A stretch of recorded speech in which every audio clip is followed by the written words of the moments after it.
Saudara-saudari yang terkasih, mari kita awali katekese keluarga ini dengan memohon berkat Allah. Dalam nama Bapa dan Putra dan Roh Kudus. Amin. Allah Bapa kami yang Maha Rahim, kami bersyukur kepadamu karena Engkau mengasihi kami, Engkau menciptakan kami di dalam keluarga melalui kesatuan orang tua kami.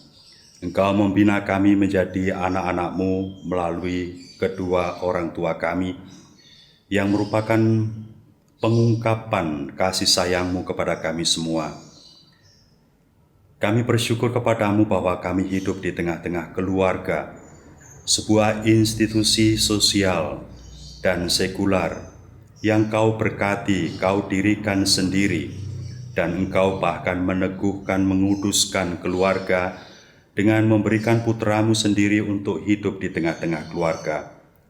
Maka berkatilah semua keluarga umat-Mu, berkatilah keluarga manusia, berkatilah kami semua, agar kami dapat tumbuh dalam cinta kasih di dalam keluarga.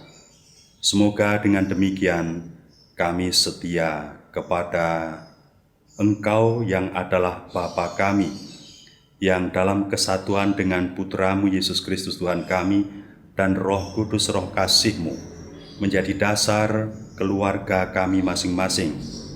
Semoga dengan demikian semua keluarga mendasarkan diri pada ikatan kasih dan kesatuan Tritunggal Kudus Tuhan Yang Maha Esa, Engkau bersama Putra dan Roh-Mu.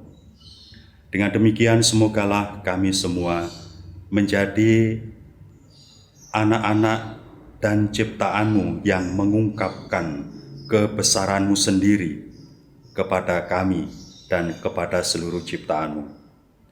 Berkatilah kami agar kami dapat berlaku sebagai orang yang sungguh mengungkapkan citra kami, gambar diri-Mu yang hadir di dunia ini.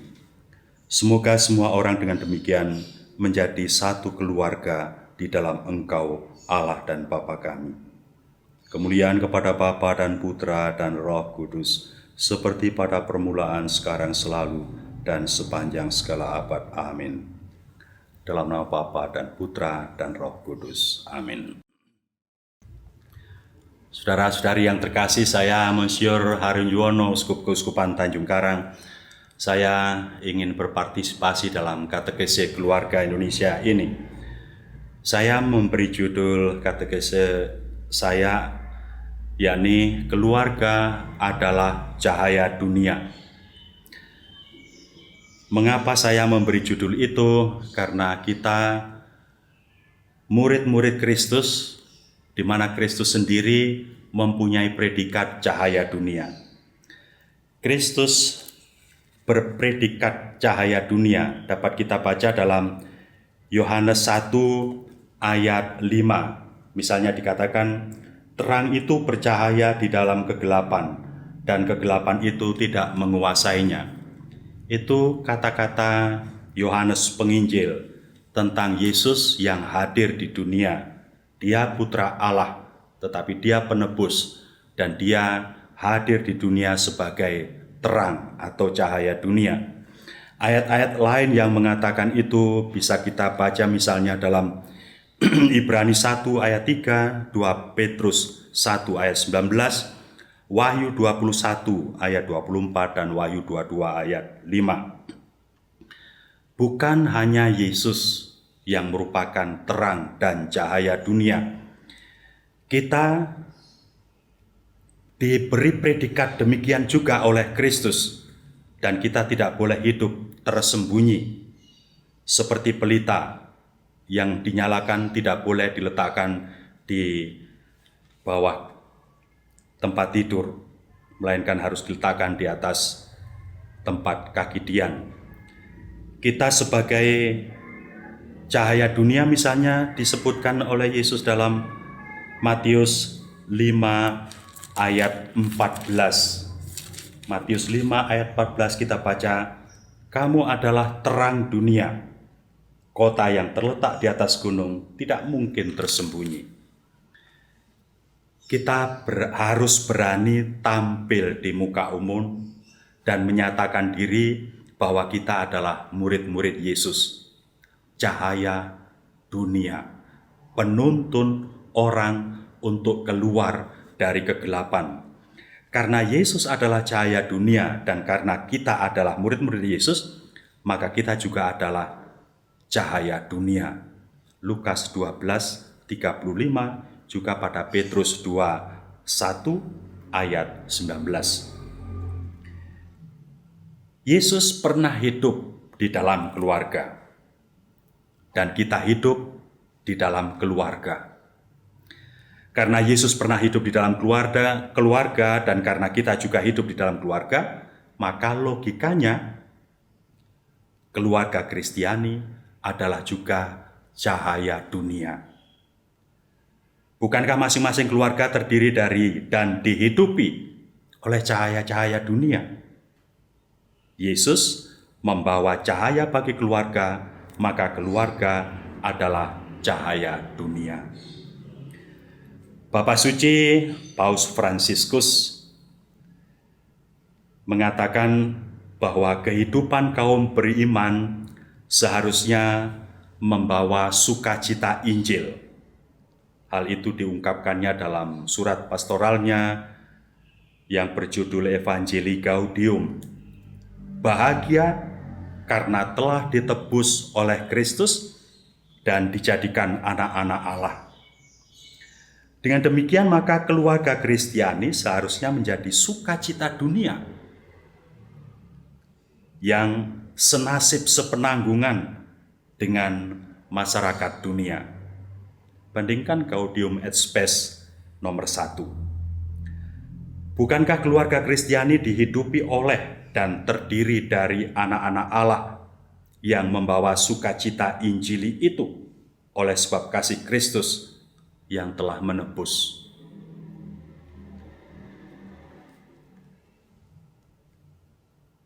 Saya ingin juga menjelaskan bahwa Allah adalah model keluarga. Kita mengimani Allah sebagai yang satu, namun tiga pribadi, Bapa, Putra, dan Roh Kudus. Tiga pribadi Allah itu merupakan satu kesatuan yang tak terpisahkan satu dengan yang lainnya. Ketiganya sehati seperasaan, seiring sejalan, senasib sepenanggungan. Saya selalu mengungkapkan hal tak terpisahkannya Allah satu sama lain, bahwa Dia satu tiga pribadi itu dengan cara ini. Saya seperti inilah, tetapi saya bisa berbicara, dan berbicara itu mengungkapkan keseluruhan diri saya. Pada Allah tentu kita tidak mengatakan Allah berbicara, tetapi Allah bersabda. Orang mengenal saya melalui kata-kata saya. Saya bohong atau tidak bohong. Kita mengenal Allah melalui sabdanya. Kalau manusia bisa berbohong, mengungkapkan yang bukan isi hatinya, siapa yang berani mengatakan bahwa Allah itu berbohong? Bahwa Allah melalui sabdanya tidak mengungkapkan keseluruhan dirinya. Kalau kata-kata manusia mempunyai tuah, mempunyai kuasa, mempunyai kekuatan, orang bisa mengutuk dan terjadi, atau orang bisa mendoakan dan orang lain yang didoakan sembuh, selamat, atau berhasil dalam usaha. Kata-kata mempunyai kekuatan. Kalau kata-kata manusia saja mempunyai kekuatan, apalagi sabda Allah. Kata-kata manusia mewakili siapa yang mengatakan. Sabda Allah mengungkapkan keseluruhan kepribadian Allah. Kata-kata manusia tidak bisa dilepaskan dari diri manusia yang mengatakan. Sabda Allah, satu kesatuan tak terpisahkan juga dengan Allah. Sebab sabda Allah keluar dari Allah, seperti kata-kata manusia keluar dari manusia. Hal yang sama dengan Roh Kudus, Roh yang keluar dari Bapa dan Putra. Dengan demikian maka dalam diri Allah, satu kesatuan itu sungguh tak terpisahkan, seperti manusia dengan kata-katanya, dengan rohnya. Bapa dan Putra dan Roh Kudus. Karena satu sama lain tak terpisahkan, di mana di mana Putra keluar dari Bapa, Roh Kudus keluar dari Bapa dan Putra, maka Putra adalah juga ilahi seperti Bapa, dan Roh Kudus adalah ilahi seperti Putra dan Bapa. Masing-masing mempunyai kekuatan, kesetaraan martabat, kodrat yang sebanding. Dengan demikian maka Putra adalah ilahi, Roh adalah juga ilahi. Allah dengan demikian satu tiga pribadi. Dalam Allah yang satu namun tiga pribadi ini, masing-masing sehati seperasaan, masing-masing seiring sejalan, tidak ada yang bertentangan, Kesatuannya utuh, tunggal, solid. Karena itu maka dalam diri dan pribadi Allah tidak ada pertentangan satu dengan yang lain. Yesus pernah mengatakan, "Aku dan Bapa adalah satu." Kesatuan itu bukan hanya dalam tanda petik fisik, melainkan seluruh, kalau boleh saya mengatakan menggunakan ungkapan bahasa kita, melainkan seluruh jiwa dan raganya, seluruh keberadaannya. Putra lahir dari Bapa, Roh Kudus lahir dari Bapa dan Putra. Sekali lagi, ketiganya sama-sama ilahi. Lihatlah pada kredo Nikea atau kredo panjang syahadat kita. Dimensi kasih yang merupakan ikatan yang menjadikan Allah itu satu, memungkinkan Allah berkorban bagi kepentingan yang lain. Bapa dalam tanda petik kehilangan anaknya karena berkorban dalam tanda petik juga, atau karena mengorbankan anaknya yang tunggal. Yohanes 3 ayat 16-17. Putra dalam tanda petik berkorban demi memenuhi kehendak Bapanya.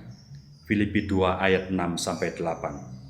Roh Kudus berkorban untuk menyertai manusia agar apa yang diajarkan oleh Putra tetap lestari ada pada manusia. Yohanes 16 ayat 12-15. Allah, Bapa Suci Paus Fransiskus mengatakan, Allah kita tidak malu berkorban untuk keselamatan kita. Tetapi mungkin sebaliknya, kita yang malu mengakui Allah kita yang demikian rendah hati itu sebagai Allah kita.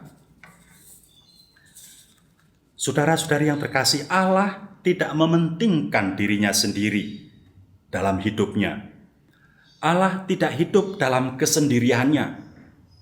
Sejak awal Allah mewahyukan atau memperkenalkan dirinya. Dan puncak pewahyuannya adalah ketika putranya menjadi manusia. Manusia di mata Allah demikian berharga, sehingga bahkan dia menjadi model terakhir pewahyuan diri Allah.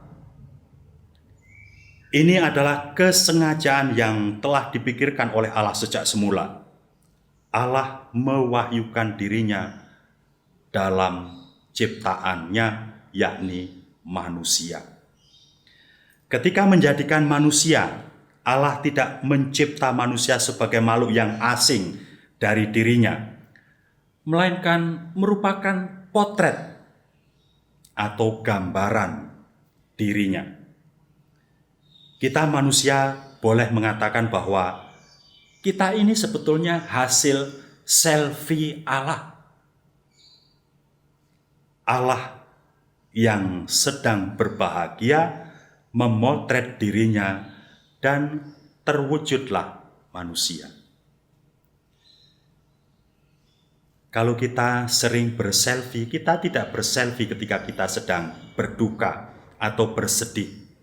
Kita berselfie ketika kita sedang bahagia, dan hasil selfie itu kita simpan sebagai kenangan dan akan kita ceritakan terus-menerus kepada setiap orang di mana kepadanya kita bergaul dengan akrab.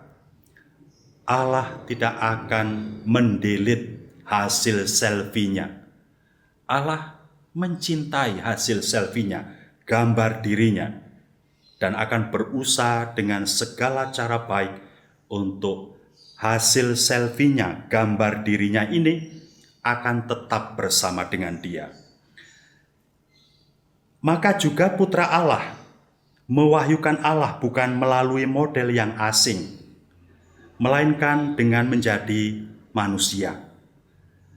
Ketika menjadi manusia, putra Allah tidak muncul serta-merta dari ketiadaan, bukan muncul dari batu besar atau pohon besar, atau muncul dari langit, atau muncul dari gempa bumi, gunung meletus. Tidak.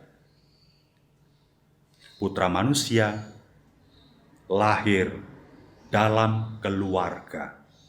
Seperti kita, seperti manusia, layaknya siapapun. Poin yang kemudian adalah bahwa keluarga adalah sarana untuk memahami Allah. Karena putra Allah dalam mewahyukan Allah lahir dalam keluarga, maka logikanya kita hanya akan dapat memahami dengan baik siapa Allah melalui keluarga. Kata Bapa, Putra, Anak, kata kasih, persekutuan atau ikatan, perjanjian, kata lahir, kelahiran, adalah istilah-istilah dalam keluarga. Maka ketika kita bisa memelihara dan menghayati serta menghidupi hidup berkeluarga dengan baik, kita akan dimudahkan dalam menghayati dan mengerti siapa Allah bagi kita. Allah yang demikian dekat dengan kita, yakni Allah yang adalah Bapa, Allah yang adalah Putra, Allah yang mengasihi, Allah yang bertanggung jawab, Allah yang menyertai, Allah yang rela berkorban, Allah yang peduli, dan sebagainya, dan sebagainya. Karena itu maka juga benar kebalikannya. Ketika keluarga-keluarga retak, ketika keluarga-keluarga kacau, kita akan kesulitan memahami Allah kita. Jika kita sulit memahami siapa Allah bagi kita, atau siapa Allah menurut kita, siapa diri Allah itu, maka kita juga akan kesulitan memahami diri kita sendiri. Sebab kita ini adalah gambar diri Allah. Manusia dengan demikian akan kehilangan kemanusiaannya ketika hidup di dalam keluarga yang retak, yang kacau.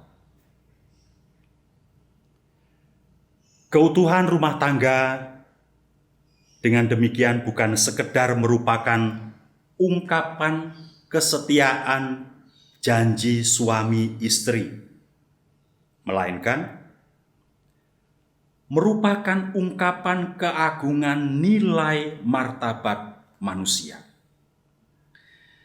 Manusia merupakan ungkapan dan gambar Allah, dan karena itu seperti kesetiaan Allah mengungkapkan kealahannya, keutuhan keluarga, dan kesetiaan relasi anggota-anggotanya mengungkapkan predikat manusia sebagai makhluk Allah, sebagai kekasih Allah, sebagai makhluk yang bermartabat ilahi mulia.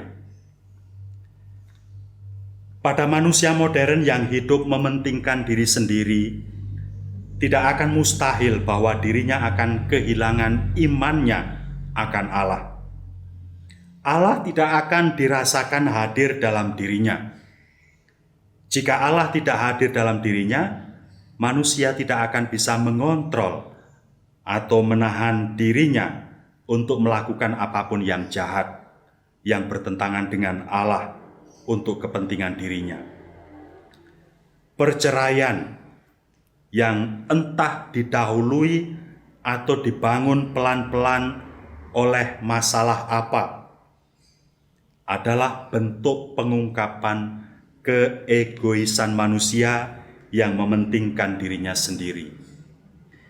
Perceraian merupakan bentuk lain dari kemauan Hawa untuk memakan buah kuldi. Manusia ingin menjauh dari Allah. Perceraian merupakan pengingkaran komitmen manusia pada dirinya sendiri dan sesamanya atau pasangannya. Bagi Allah tidak ada perceraian.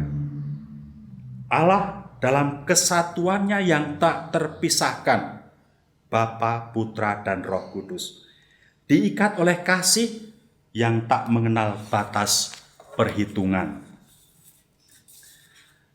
Perceraian menyakitkan dan merusak bukan hanya keluarga, dan bukan hanya melukai pribadi-pribadi anggota keluarga, melainkan juga melukai masyarakat dunia. Jika kita menghendaki dunia modern yang lebih baik dan manusiawi, jelas bahwa kita perlu mempertahankan keutuhan keluarga kita. Dengan mempertahankan keutuhan keluarga, kita mempertahankan dan memuliakan kemanusiaan kita. Masa depan gereja juga tergantung pada keutuhan keluarga. Tanpa keutuhan keluarga, tidak bisa dibayangkan adanya gereja di masa depan. Jadi sebenarnya semakin dunia modern, semakin perlu bahwa keluarga dalam arti tradisional tetap dipelihara. Sebab semakin dunia modern sebenarnya semakin membutuhkan Tuhan. Dan semakin dunia membutuhkan Tuhan, semakin dunia perlu mempertahankan keberadaan dan keutuhan keluarga. Dengan keberadaan keluarga yang utuh, manusia menjadi manusiawi dan akan semakin menjadi beriman. Dengan menjaga keutuhan nilai-nilai keluarga, manusia tidak akan terasing dari dirinya sendiri. Saudara-saudari yang terkasih, sungguh dunia ini akan gelap tanpa keluarga yang utuh. Ada kecenderungan modern bahwa perkawinan dianggap sebagai melulu urusan pribadi dan kesepakatan antara dua individu saja. Perkawinan memang harus didasarkan selain cinta, tetapi juga kehendak bebas masing-masing pribadi. Namun ada kecenderungan ekstrim pada masyarakat modern. Dua individu tersebut karena kemauan diri pribadi melakukan kesepakatan untuk membentuk keluarga tanpa ikatan perkawinan dan atau melakukan perkawinan tanpa keluarga. Keluarga dengan perkawinan tradisional dianggap usang dan ketinggalan zaman, tidak modern. Orang bisa hidup bersama, melakukan apa saja tanpa ikatan perkawinan. Ini bisa terjadi untuk sementara waktu, bisa disepakati untuk selamanya, yang hampir mustahil bisa terjadi. Dengan pembaruan terus-menerus setiap saat. Melakukan perkawinan tanpa keluarga, melakukan kesepakatan perkawinan namun dengan janji untuk tidak membentuk keluarga, bertentangan dengan kodrat manusia yang ambil bagian dalam karya penciptaan Allah. Mereka tetap ingin menjadi pribadi-pribadi yang bebas, yang tidak direpoti oleh kehadiran anak-anak yang akan mengurangi kebebasan mereka dan mengurangi kemungkinan mereka menikmati hidup dari segi materi. Ketika Allah menciptakan dunia dan ketika Allah menciptakan manusia, Allah tidak membiarkan dunia dan manusia terlepas dari diri Allah. Allah tetap bertanggung jawab terhadapnya. Terbukti Allah menebusnya. Perkawinan tanpa keluarga adalah bentuk ungkapan diri manusia yang tidak bertanggung jawab. Manusia ini akan berlaku sesuka dirinya dan tidak akan mungkin peduli dengan sesamanya. Manusia akan kehilangan dimensi sosialnya, dan karena itu akan menjadi tidak manusia. Jadi, baik keluarga tanpa perkawinan dan maupun perkawinan tanpa keluarga adalah kegelapan bagi dunia. Dengan melakukan keduanya, manusia ingin lepas dari tanggung jawab terhadap pribadi lain, terhadap sesamanya. Manusia kehilangan dimensi sosialnya, sebab kedua hal tersebut di atas lahir dari sikap egois manusia yang hanya ingin memikirkan dirinya sendiri, mementingkan dirinya sendiri. Manusia demikian adalah manusia hedonis yang hidup hanya untuk melihat segala sesuatu dari sudut dirinya, dari sudut materi, dari sudut duniawi. Manusia demikian akan tidak mempunyai kepekaan akan Allah, dan karena itu akan tidak beriman. Jika dunia ke depan dihuni oleh manusia-manusia yang mempunyai sikap dan pandangan hidup demikian, kita bisa membayangkan akan menjadi seperti apa masyarakat manusia pada masa yang akan datang. Dunia pastilah akan menjadi gelap. Ketika dunia menjadi gelap, dunia tidak tahu kemana arah berjalan. Dunia akan menjadi chaos, kacau. Manusia egois dan hedonis demikian mengingkari panggilan Allah yang sejak semula menjadikan manusia lain sebagai penolong.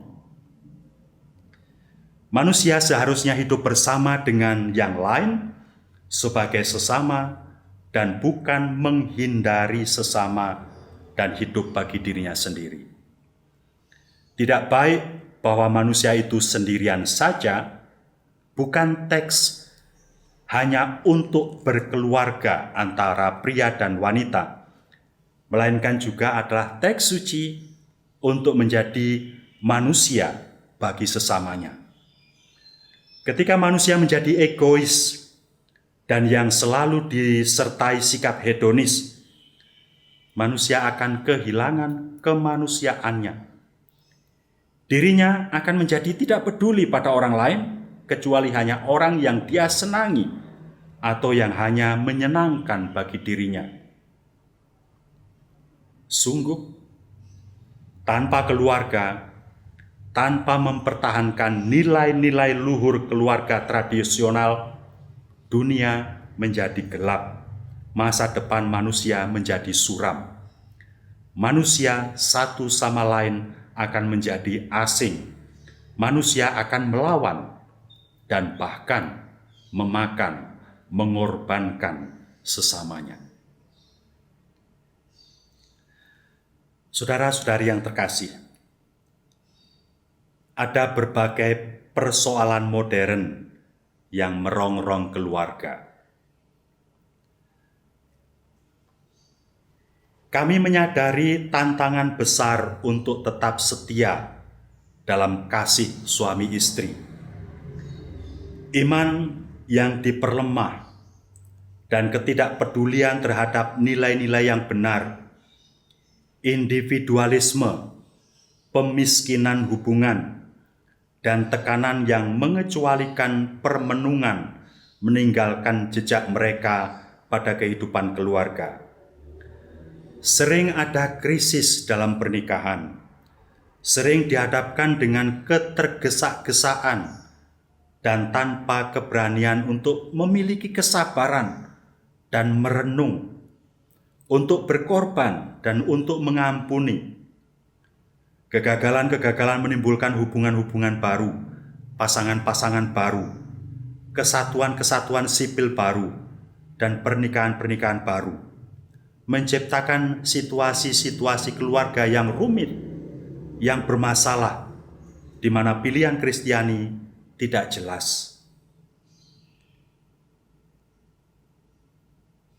kami memikirkan juga beban yang dikenakan oleh kehidupan dalam penderitaan yang dapat timbul dengan seorang anak berkebutuhan khusus, dengan penyakit serius, dalam kemerosotan usia tua, atau dalam kematian orang yang dicintai. Kami mengagumi kesetiaan begitu banyak keluarga yang bertahan dalam pencobaan-pencobaan ini dengan keberanian, dengan iman, dan dengan kasih. Mereka melihat mereka bukan sebagai sebuah beban yang ditimbulkan pada mereka, tetapi sebagai sesuatu yang di dalamnya mereka sendiri berikan, melihat penderitaan Kristus dalam kelemahan daging. Kata-kata yang saya ucapkan di atas tadi adalah kata-kata Bapa Suci dalam Evangelii Gaudium, poin 55. Beliau melanjutkan, kita mengingat kesulitan-kesulitan yang disebabkan oleh sistem-sistem ekonomi, oleh berhala uang dan kediktatoran dari sebuah ekonomi yang tidak bersifat pribadi, yang minim tujuan yang benar-benar manusiawi, yang melemahkan martabat orang-orang. Kami mengingat para orang tua yang menganggur, yang tidak berdaya untuk menyediakan kebutuhan dasar bagi keluarga-keluarga mereka, dan kaum muda yang melihat di hadapan mereka hari-hari pengharapan yang hampa, yang merupakan mangsa obat-obatan dan kejahatan. Kami memikirkan begitu banyak keluarga miskin, mereka yang hendak menggapai perahu-perahu untuk mencapai sebuah pantai kelangsungan hidup, para pengungsi yang berkeliaran tanpa harapan di padang gurun, mereka yang teraniaya oleh karena iman mereka dan nilai-nilai rohani dan manusiawi yang mereka pegang. Ini terserang oleh kebrutalan perang dan penindasan. Kami mengingat para wanita yang menderita kekerasan dan eksploitasi, para korban perdagangan manusia, anak-anak yang disalahgunakan oleh mereka yang seharusnya melindungi mereka dan memupuk perkembangan mereka, dan para anggota dari begitu banyak keluarga yang telah diperkeji dan dibebani dengan kesulitan-kesulitan. Budaya kemakmuran mematikan kita. Semua kehidupan ini yang terhambat karena kurangnya kesempatan tampak sebuah tontonan belaka. Mereka gagal untuk menggerakkan kita. Evangelii Gaudium 54. Kami menghimbau para pemerintah dan para organisasi internasional untuk mempromosikan hak-hak keluarga untuk kebaikan bersama. Saudara-saudari yang terkasih, gereja mewartakan Kristus yang mencintai keluarga. Bapa Suci mengatakan, kami menawarkan sabda Kristus. Lihat, aku berdiri di muka pintu dan mengetuk.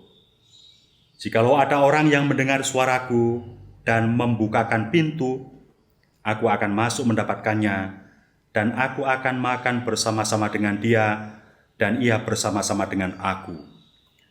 Wahyu bab 3 ayat 20. Pada perjalanannya sepanjang jalan-jalan tanah suci, Yesus sudi memasuki rumah-rumah desa. Ia terus lewat bahkan hari ini di sepanjang jalan-jalan kota-kota kita. dalam rumah-rumah Anda ada cahaya dan bayangan. Tantangan-tantangan sering menampilkan diri mereka dan kadang-kadang bahkan pencobaan-pencobaan besar. Kegelapan dapat tumbuh subur dari hingga titik hingga menjadi sebuah bayangan pekat ketika karya jahat dan dosa masuk ke dalam hati keluarga. Kristus menginginkan gerejanya menjadi sebuah rumah dengan pintu selalu terbuka untuk menyambut semua orang. Kami sangat berterima kasih kepada para gembala, kaum awam, dan komunitas-komunitas yang mendampingi pasangan-pasangan dan keluarga-keluarga serta merawat luka-luka mereka. Saudara-saudari yang terkasih, kita umat Kristiani, kita hidup sebagai kawanan kecil di tengah kawanan lain yang mungkin sebagai komunitas lebih besar dari komunitas kita. Komunitas kita mendasarkan hidup keluarga pada ajaran Kristus yang tidak diimani oleh komunitas lain yang bahkan lebih besar dari komunitas kita. Kita mempertahankan ajaran Kristus bahwa dalam perkawinan hanya bisa terjadi satu orang pribadi, perempuan dan laki-laki, dan tidak ada menduakan yang satu dengan yang lain. Dalam hal itu juga tidak ada perceraian, perpisahan. Kristus mengatakan, sejak semula Allah berkehendak demikian. Dengan begitu saya mau mengatakan, kalau kita menghidupi ajaran Kristus, kalau gereja tetap mempertahankan agar perkawinan tetap monogam, itu bukan berarti bahwa gereja ingin gagah-gagahan atau ingin sekedar berbeda dengan komunitas lain. Gereja bukan mengajarkan ajaran dirinya sendiri, tetapi gereja ingin setia kepada kehendak Allah yang sejak semula adalah demikian. Saya ingin mengumpamakan kesatuan dan keutuhan keluarga melalui gambaran demikian. Kita sehari-hari memakai sandal atau sepatu atau alas kaki. Alas kaki itu pasangan yang harus kompak, walaupun tidak selalu harus seiring atau bersama-sama bergerak. Bahkan kadang-kadang kalau yang satu bergerak ke depan, yang satu harus tinggal di belakang. Kalau yang satu tinggal di belakang, yang satu harus berjalan ke depan. Ada kerjasama yang tak tergantikan.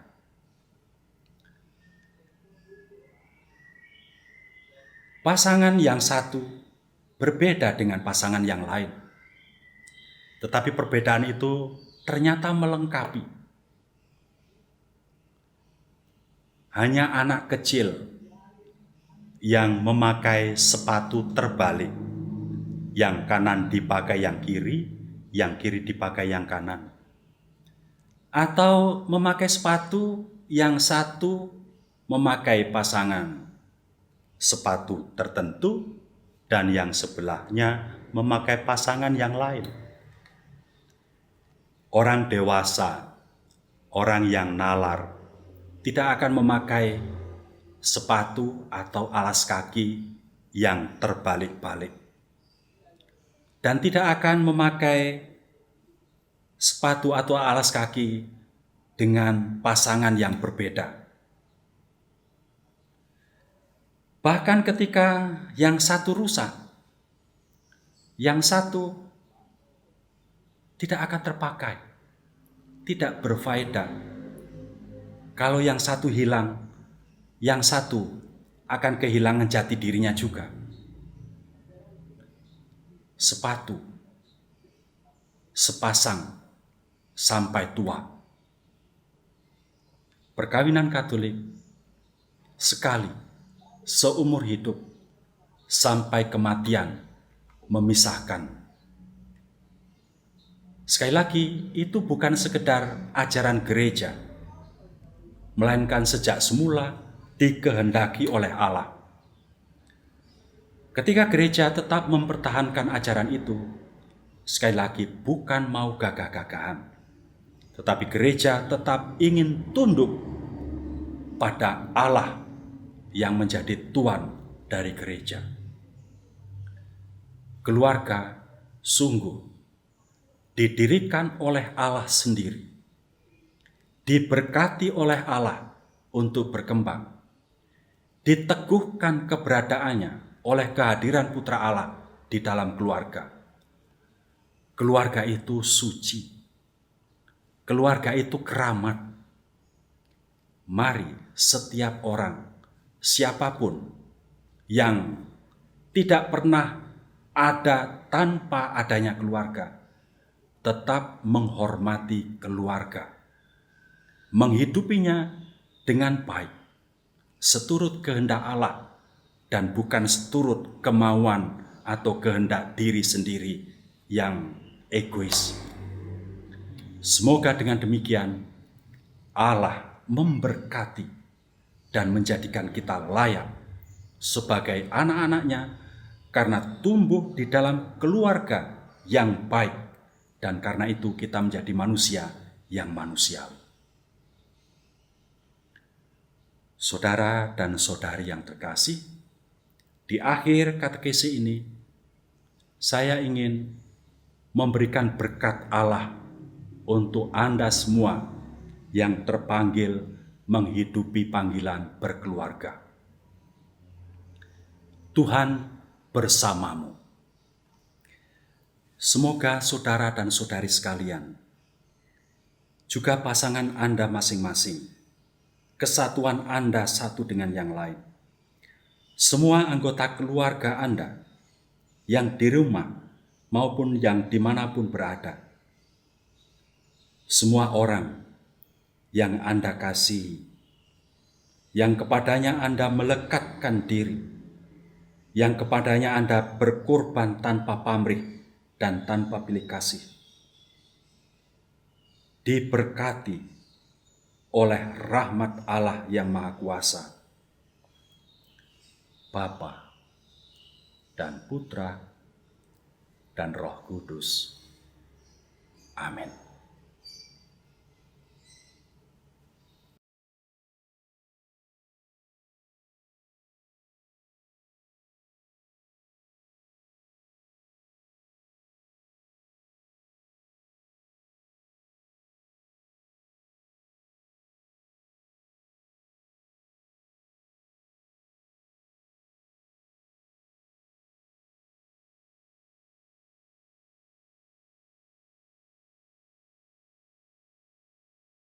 Saudara-saudari yang terkasih, mari kita awali katekese keluarga ini dengan memohon berkat Allah.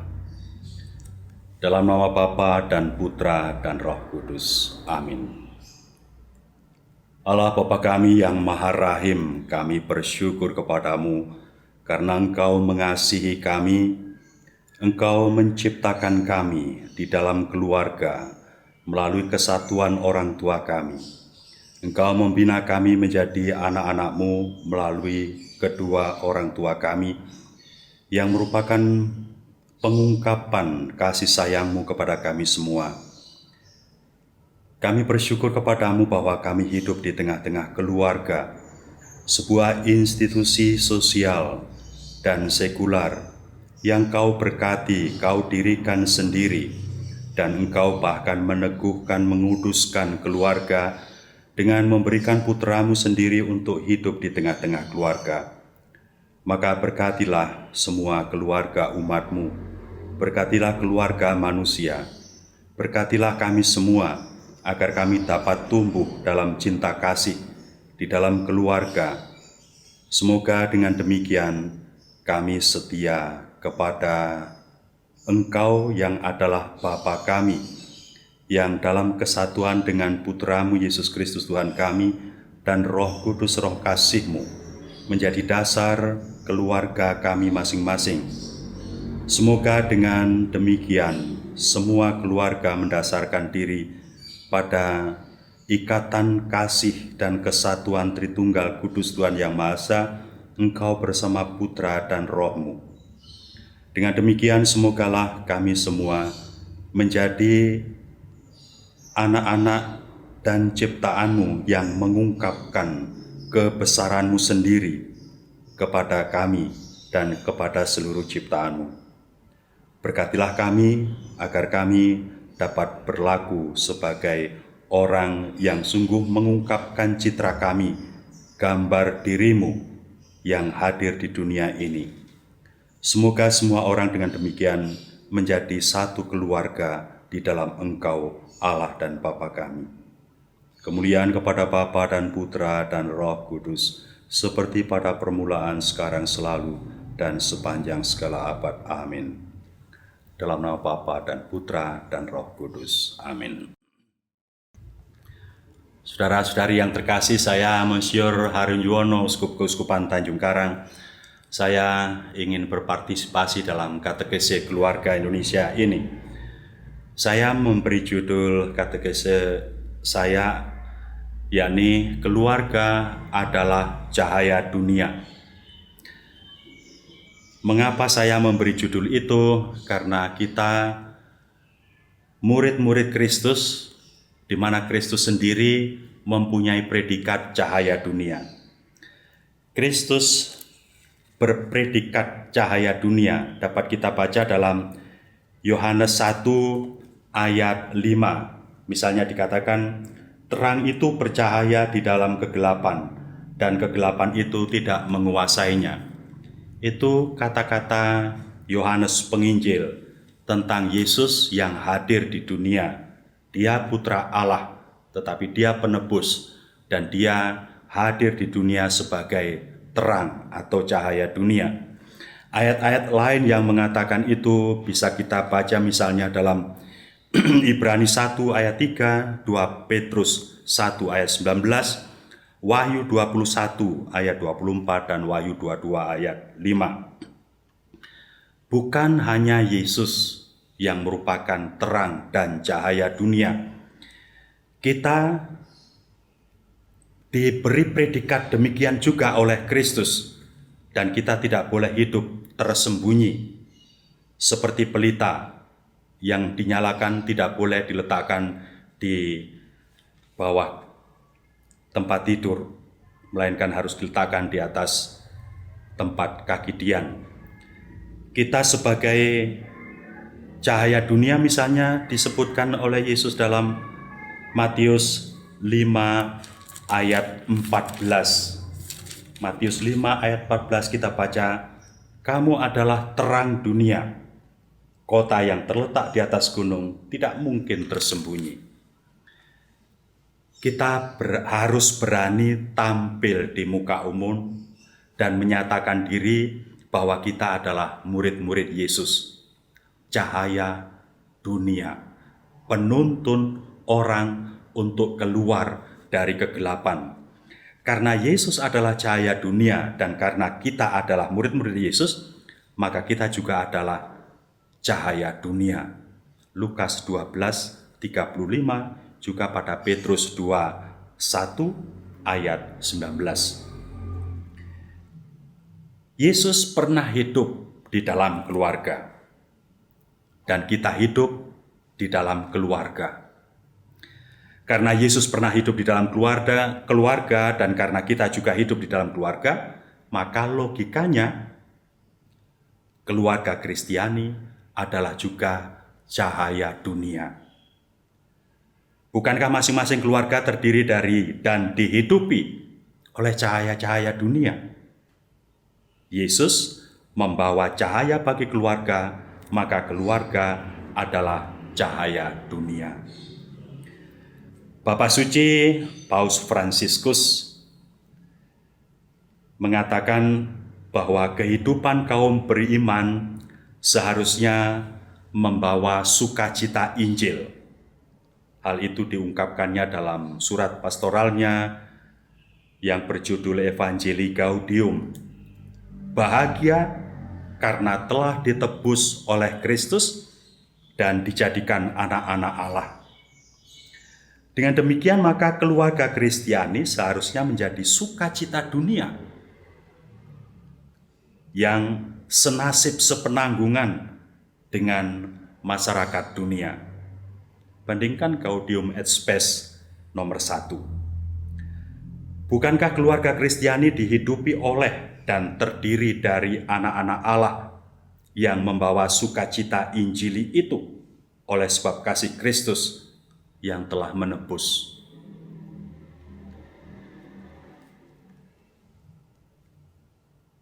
Saya ingin juga menjelaskan bahwa Allah adalah model keluarga. Kita mengimani Allah sebagai yang satu, namun 3 pribadi, Bapa, Putra, dan Roh Kudus. 3 pribadi Allah itu merupakan satu kesatuan yang tak terpisahkan satu dengan yang lainnya. Ketiganya sehati seperasaan, seiring sejalan, senasib sepenanggungan. Saya selalu mengungkapkan hal tak terpisahkannya Allah satu sama lain, bahwa Dia satu 3 pribadi itu dengan cara ini. Saya seperti inilah, tetapi saya bisa berbicara, dan berbicara itu mengungkapkan keseluruhan diri saya. Pada Allah tentu kita tidak mengatakan Allah berbicara, tetapi Allah bersabda. Orang mengenal saya melalui kata-kata saya. Saya bohong atau tidak bohong. Kita mengenal Allah melalui sabdanya. Kalau manusia bisa berbohong, mengungkapkan yang bukan isi hatinya, siapa yang berani mengatakan bahwa Allah itu berbohong? Bahwa Allah melalui sabdanya tidak mengungkapkan keseluruhan dirinya. Kalau kata-kata manusia mempunyai tuah, mempunyai kuasa, mempunyai kekuatan, orang bisa mengutuk dan terjadi, atau orang bisa mendoakan dan orang lain yang didoakan sembuh, selamat, atau berhasil dalam usaha. Kata-kata mempunyai kekuatan. Kalau kata-kata manusia saja mempunyai kekuatan, apalagi sabda Allah. Kata-kata manusia mewakili siapa yang mengatakan. Sabda Allah mengungkapkan keseluruhan kepribadian Allah. Kata-kata manusia tidak bisa dilepaskan dari diri manusia yang mengatakan. Sabda Allah, satu kesatuan tak terpisahkan juga dengan Allah. Sebab sabda Allah keluar dari Allah, seperti kata-kata manusia keluar dari manusia. Hal yang sama dengan Roh Kudus, Roh yang keluar dari Bapa dan Putra. Dengan demikian maka dalam diri Allah, satu kesatuan itu sungguh tak terpisahkan, seperti manusia dengan kata-katanya, dengan rohnya. Bapa dan Putra dan Roh Kudus. Karena satu sama lain tak terpisahkan, di mana di mana Putra keluar dari Bapa, Roh Kudus keluar dari Bapa dan Putra, maka Putra adalah juga ilahi seperti Bapa, dan Roh Kudus adalah ilahi seperti Putra dan Bapa. Masing-masing mempunyai kekuatan, kesetaraan martabat, kodrat yang sebanding. Dengan demikian maka Putra adalah ilahi, Roh adalah juga ilahi. Allah dengan demikian satu, tiga pribadi. Dalam Allah yang satu namun tiga pribadi ini, masing-masing sehati seperasaan, masing-masing seiring sejalan, tidak ada yang bertentangan. Kesatuannya utuh, tunggal, solid. Karena itu maka dalam diri dan pribadi Allah tidak ada pertentangan satu dengan yang lain. Yesus pernah mengatakan, "Aku dan Bapa adalah satu." Kesatuan itu bukan hanya dalam tanda petik fisik, melainkan seluruh, kalau boleh saya mengatakan menggunakan ungkapan bahasa kita, melainkan seluruh jiwa dan raganya, seluruh keberadaannya. Putra lahir dari Bapa, Roh Kudus lahir dari Bapa dan Putra. Sekali lagi, ketiganya sama-sama ilahi. Lihatlah pada kredo Nikea atau kredo panjang syahadat kita.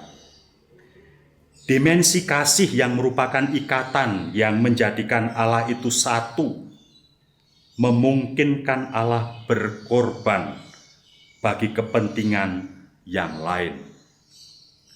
Bapa dalam tanda petik kehilangan anaknya karena berkorban dalam tanda petik juga, atau karena mengorbankan anaknya yang tunggal. Yohanes 3 ayat 16-17. Putra dalam tanda petik berkorban demi memenuhi kehendak Bapanya. Filipi 2 ayat 6-8. Roh Kudus berkorban untuk menyertai manusia agar apa yang diajarkan oleh Putra tetap lestari ada pada manusia. Yohanes 16 ayat 12-15. Allah, Bapa Suci Paus Fransiskus mengatakan, Allah kita tidak malu berkorban untuk keselamatan kita. Tetapi mungkin sebaliknya kita yang malu mengakui Allah kita yang demikian rendah hati itu sebagai Allah kita. Saudara-saudari yang terkasih, Allah tidak mementingkan dirinya sendiri dalam hidupnya. Allah tidak hidup dalam kesendiriannya. Sejak awal Allah mewahyukan atau memperkenalkan dirinya.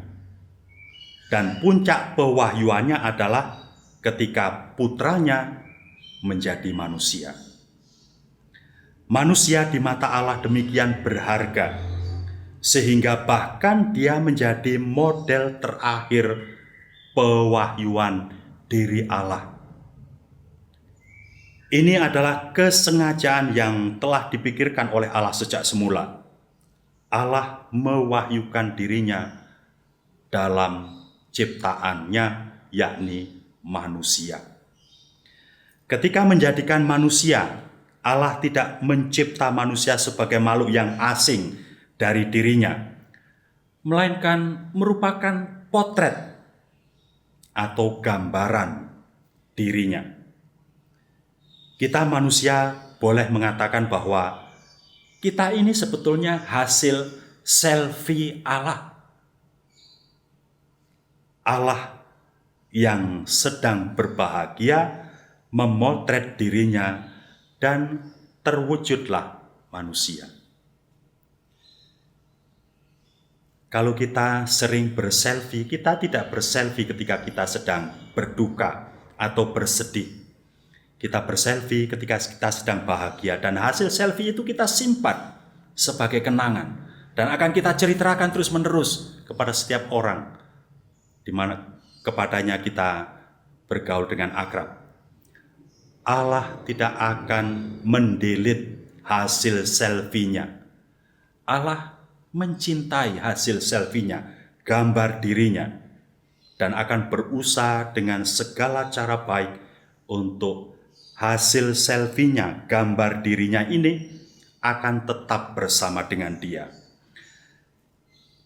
Maka juga putra Allah mewahyukan Allah bukan melalui model yang asing, melainkan dengan menjadi manusia. Ketika menjadi manusia, putra Allah tidak muncul serta-merta dari ketiadaan, bukan muncul dari batu besar atau pohon besar, atau muncul dari langit, atau muncul dari gempa bumi, gunung meletus. Tidak. Putra manusia lahir dalam keluarga. Seperti kita, seperti manusia, layaknya siapapun. Poin yang kemudian adalah bahwa keluarga adalah sarana untuk memahami Allah. Karena putra Allah dalam mewahyukan Allah lahir dalam keluarga, maka logikanya kita hanya akan dapat memahami dengan baik siapa Allah melalui keluarga.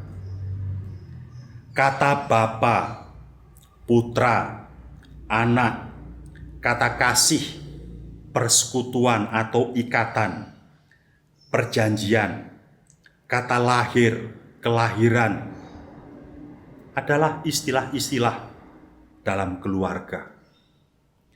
Maka ketika kita bisa memelihara dan menghayati serta menghidupi hidup berkeluarga dengan baik, kita akan dimudahkan dalam menghayati dan mengerti siapa Allah bagi kita. Allah yang demikian dekat dengan kita, yakni Allah yang adalah Bapa, Allah yang adalah Putra, Allah yang mengasihi, Allah yang bertanggung jawab, Allah yang menyertai, Allah yang rela berkorban, Allah yang peduli, dan sebagainya, dan sebagainya. Karena itu maka juga benar kebalikannya.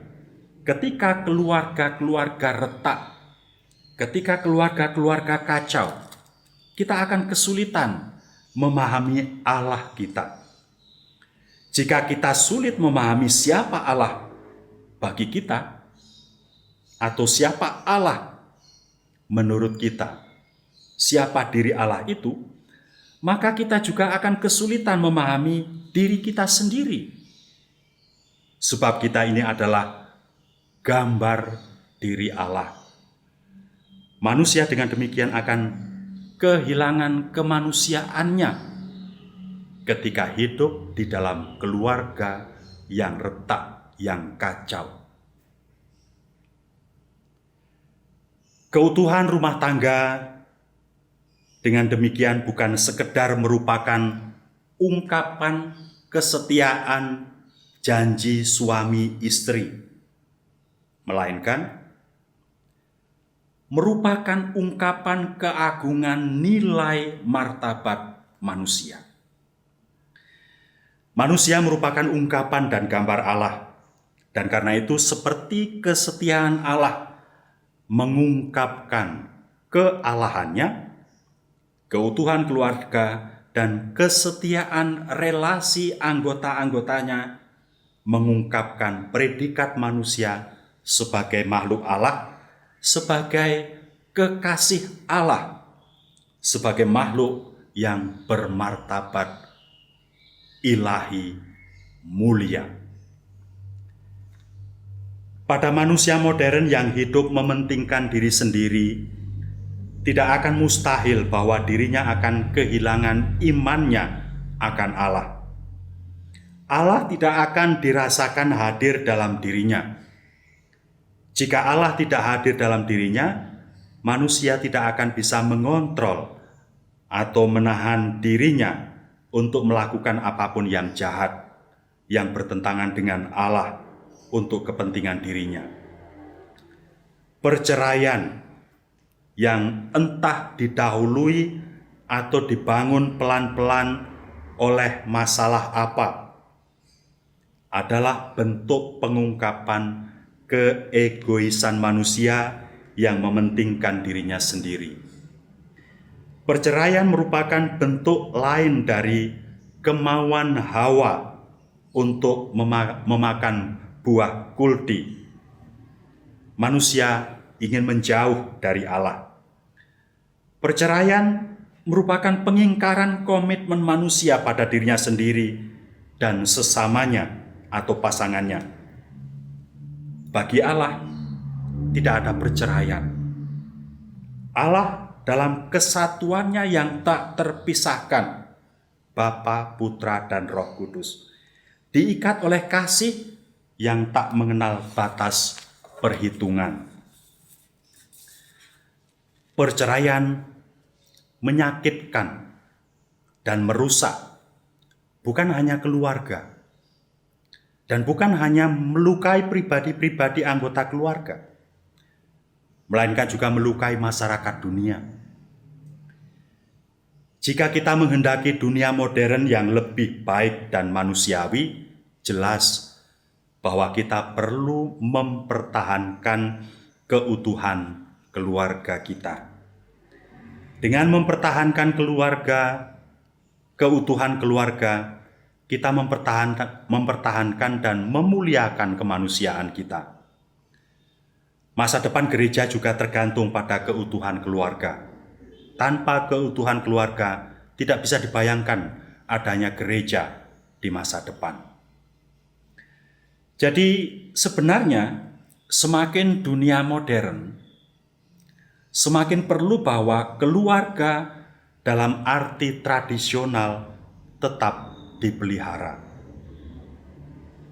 Sebab semakin dunia modern sebenarnya semakin membutuhkan Tuhan. Dan semakin dunia membutuhkan Tuhan, semakin dunia perlu mempertahankan keberadaan dan keutuhan keluarga. Dengan keberadaan keluarga yang utuh, manusia menjadi manusiawi dan akan semakin menjadi beriman. Dengan menjaga keutuhan nilai-nilai keluarga, manusia tidak akan terasing dari dirinya sendiri. Saudara-saudari yang terkasih, sungguh dunia ini akan gelap tanpa keluarga yang utuh. Ada kecenderungan modern bahwa perkawinan dianggap sebagai melulu urusan pribadi dan kesepakatan antara dua individu saja. Perkawinan memang harus didasarkan selain cinta, tetapi juga kehendak bebas masing-masing pribadi. Namun ada kecenderungan ekstrim pada masyarakat modern. Dua individu tersebut karena kemauan diri pribadi melakukan kesepakatan untuk membentuk keluarga tanpa ikatan perkawinan dan atau melakukan perkawinan tanpa keluarga. Keluarga dengan perkawinan tradisional dianggap usang dan ketinggalan zaman, tidak modern. Orang bisa hidup bersama, melakukan apa saja tanpa ikatan perkawinan. Ini bisa terjadi untuk sementara waktu. Bisa disepakati untuk selamanya, yang hampir mustahil bisa terjadi. Dengan pembaruan terus-menerus setiap saat. Melakukan perkawinan tanpa keluarga, melakukan kesepakatan perkawinan namun dengan janji untuk tidak membentuk keluarga, bertentangan dengan kodrat manusia yang ambil bagian dalam karya penciptaan Allah. Mereka tetap ingin menjadi pribadi-pribadi yang bebas, yang tidak direpoti oleh kehadiran anak-anak yang akan mengurangi kebebasan mereka dan mengurangi kemungkinan mereka menikmati hidup dari segi materi.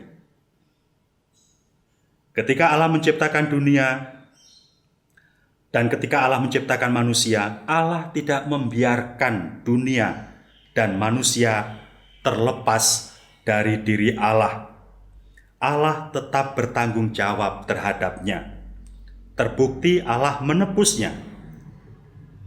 Perkawinan tanpa keluarga adalah bentuk ungkapan diri manusia yang tidak bertanggung jawab. Manusia ini akan berlaku sesuka dirinya dan tidak akan mungkin peduli dengan sesamanya. Manusia akan kehilangan dimensi sosialnya dan karena itu akan menjadi tidak manusia.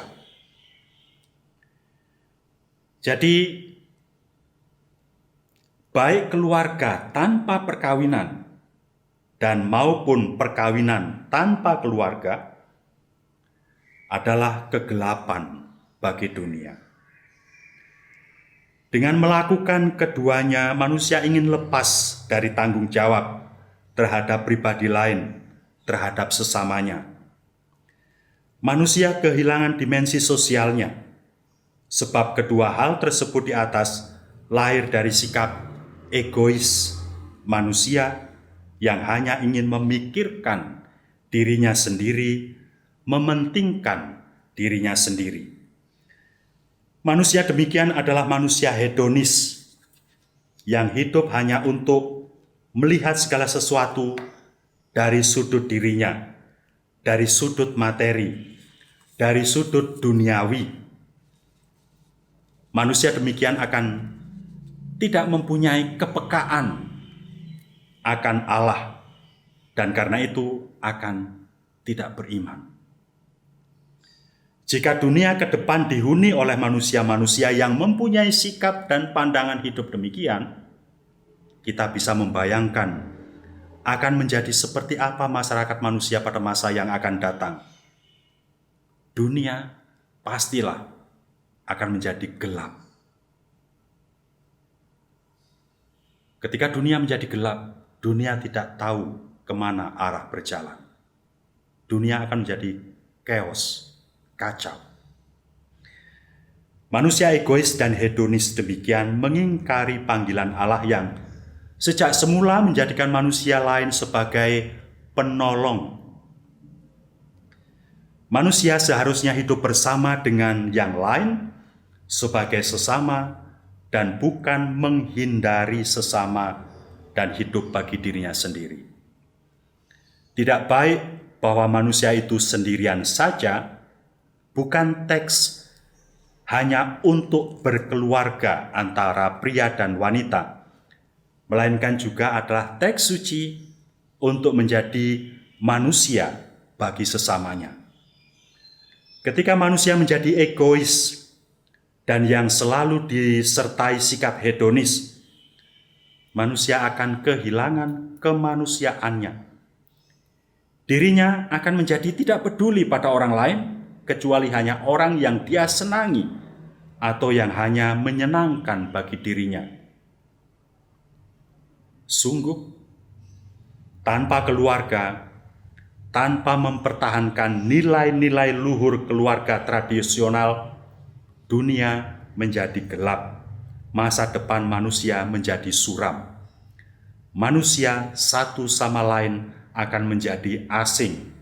Manusia akan melawan dan bahkan memakan, mengorbankan sesamanya.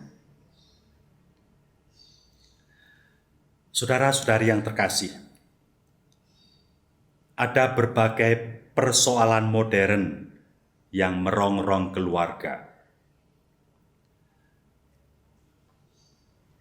Kami menyadari tantangan besar untuk tetap setia dalam kasih suami istri. Iman yang diperlemah dan ketidakpedulian terhadap nilai-nilai yang benar, individualisme, pemiskinan hubungan, dan tekanan yang mengecualikan permenungan meninggalkan jejak mereka pada kehidupan keluarga. Sering ada krisis dalam pernikahan, sering dihadapkan dengan ketergesa-gesaan dan tanpa keberanian untuk memiliki kesabaran dan merenung, untuk berkorban dan untuk mengampuni. Kegagalan-kegagalan menimbulkan hubungan-hubungan baru, pasangan-pasangan baru, kesatuan-kesatuan sipil baru, dan pernikahan-pernikahan baru, menciptakan situasi-situasi keluarga yang rumit, yang bermasalah, di mana pilihan Kristiani tidak jelas. Kami memikirkan juga beban yang dikenakan oleh kehidupan dalam penderitaan yang dapat timbul dengan seorang anak berkebutuhan khusus, dengan penyakit serius, dalam kemerosotan usia tua, atau dalam kematian orang yang dicintai.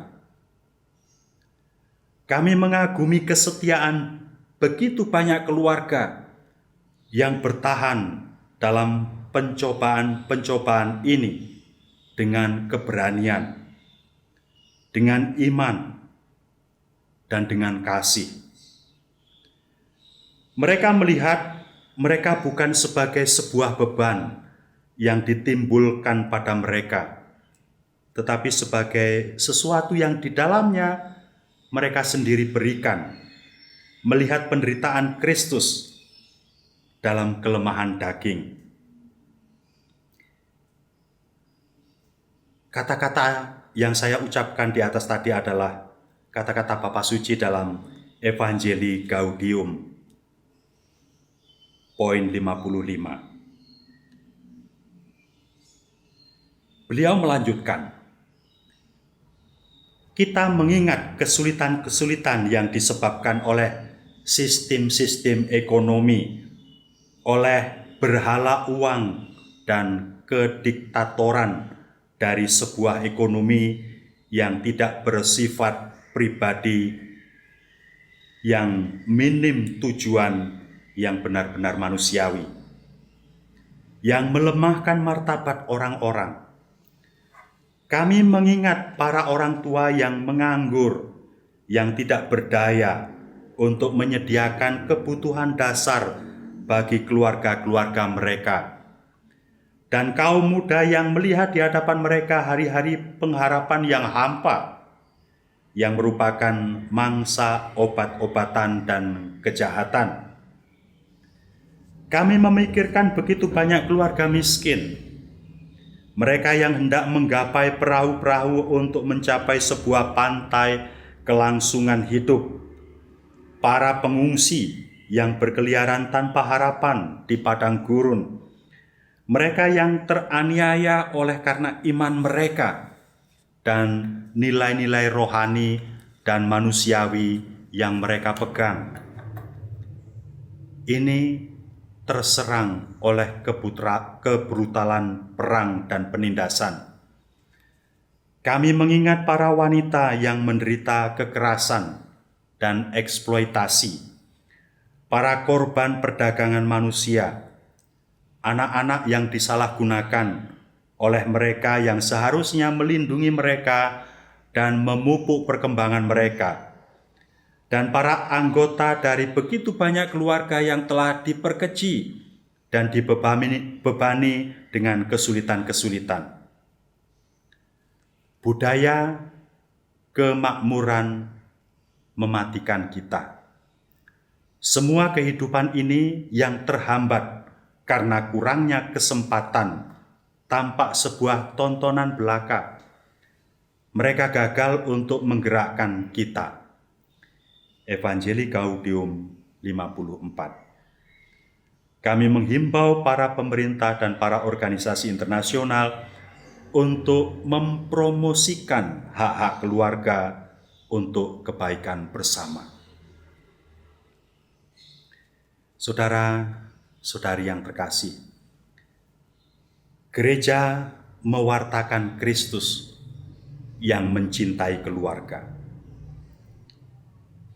Bapa Suci mengatakan, kami menawarkan sabda Kristus. Lihat, aku berdiri di muka pintu dan mengetuk. Jikalau ada orang yang mendengar suaraku dan membukakan pintu, aku akan masuk mendapatkannya, dan aku akan makan bersama-sama dengan dia, dan ia bersama-sama dengan aku. Wahyu bab 3 ayat 20. Pada perjalanannya sepanjang jalan-jalan tanah suci, Yesus sudi memasuki rumah-rumah desa. Ia terus lewat bahkan hari ini di sepanjang jalan-jalan kota-kota kita. Dalam rumah-rumah Anda ada cahaya dan bayangan. Tantangan-tantangan sering menampilkan diri mereka dan kadang-kadang bahkan pencobaan-pencobaan besar. Kegelapan dapat tumbuh subur dari hingga titik hingga menjadi sebuah bayangan pekat ketika karya jahat dan dosa masuk ke dalam hati keluarga. Kristus menginginkan gerejanya menjadi sebuah rumah dengan pintu selalu terbuka untuk menyambut semua orang. Kami sangat berterima kasih kepada para gembala, kaum awam, dan komunitas-komunitas yang mendampingi pasangan-pasangan dan keluarga-keluarga serta merawat luka-luka mereka. Saudara-saudari yang terkasih, kita umat Kristiani, kita hidup sebagai kawanan kecil di tengah kawanan lain yang mungkin sebagai komunitas lebih besar dari komunitas kita. Komunitas kita mendasarkan hidup keluarga pada ajaran Kristus yang tidak diimani oleh komunitas lain yang bahkan lebih besar dari komunitas kita. Kita mempertahankan ajaran Kristus bahwa dalam perkawinan hanya bisa terjadi satu orang pribadi, perempuan dan laki-laki, dan tidak ada menduakan yang satu dengan yang lain. Dalam hal itu juga tidak ada perceraian, perpisahan. Kristus mengatakan, sejak semula Allah berkehendak demikian. Dengan begitu saya mau mengatakan, kalau kita menghidupi ajaran Kristus, kalau gereja tetap mempertahankan agar perkawinan tetap monogam, itu bukan berarti bahwa gereja ingin gagah-gagahan atau ingin sekedar berbeda dengan komunitas lain. Gereja bukan mengajarkan ajaran dirinya sendiri, tetapi gereja ingin setia kepada kehendak Allah yang sejak semula adalah demikian. Saya ingin mengumpamakan kesatuan dan keutuhan keluarga melalui gambaran demikian. Kita sehari-hari memakai sandal atau sepatu atau alas kaki. Alas kaki itu pasangan yang harus kompak, walaupun tidak selalu harus seiring atau bersama-sama bergerak. Bahkan kadang-kadang kalau yang satu bergerak ke depan, yang satu harus tinggal di belakang. Kalau yang satu tinggal di belakang, yang satu harus berjalan ke depan. Ada kerjasama yang tak tergantikan.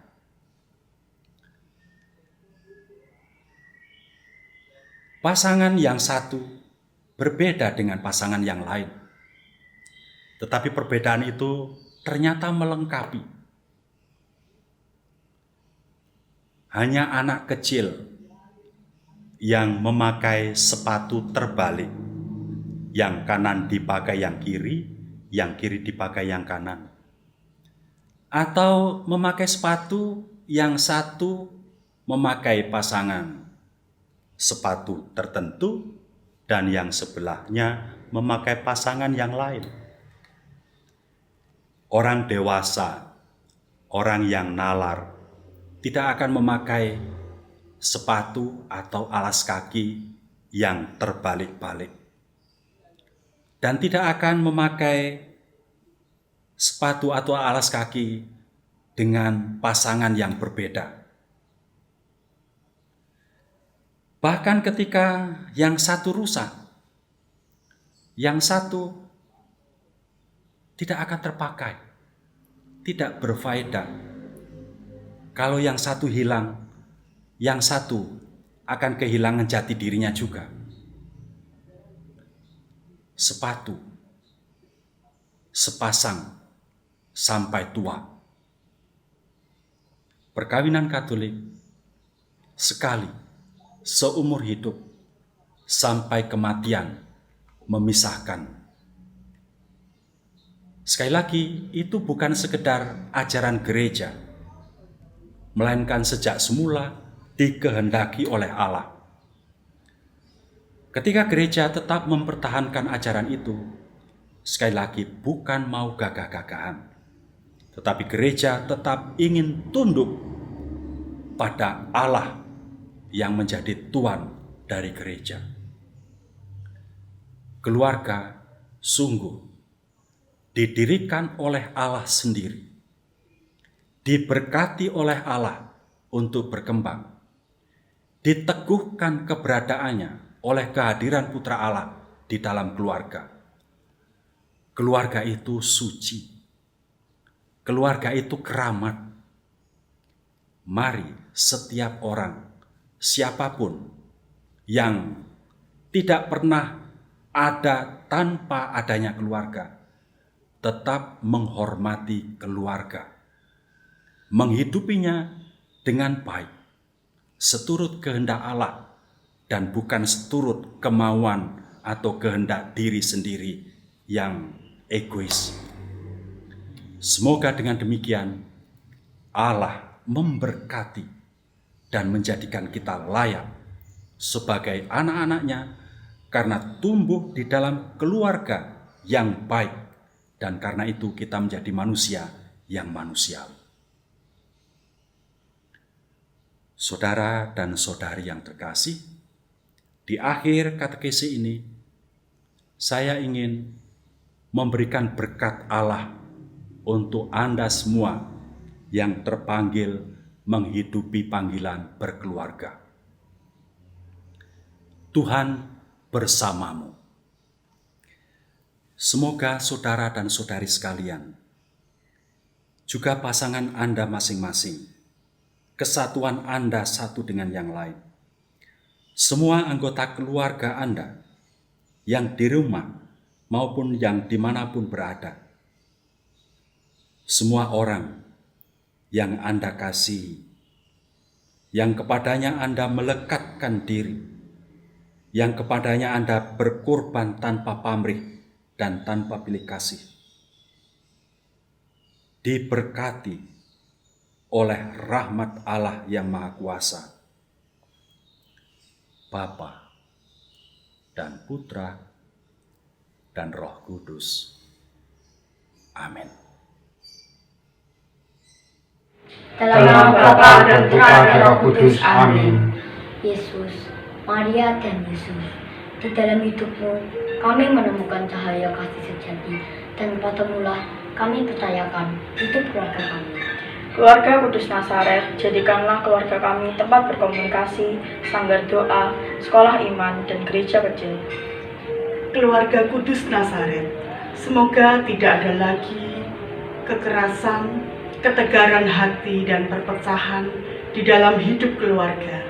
Semoga duka dihibur, luka disembuhkan, dan kerukunan dipulihkan. Keluarga Kudus Nazaret, semoga dalam masa pandemi ini kami semakin memahami keindahan dan kesucian keluarga kami. sehingga kami semakin mengenal rencana-rencana-Mu yang indah. Yesus, Maria, dan Yusuf, dengarkanlah dan kabulkanlah doa-doa kami. Amin. Dalam nama Bapa dan Putra dan Roh Kudus. Amin.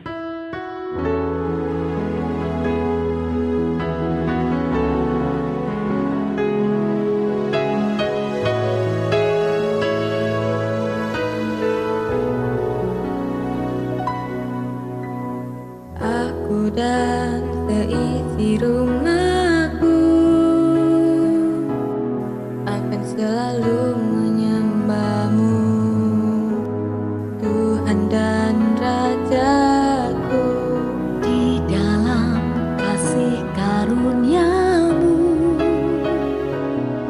untuk hidup saling melayani dan melayani-Mu. Bila Tuhan menjadi kepala rumah ini, maka berkat kehidupan tercurah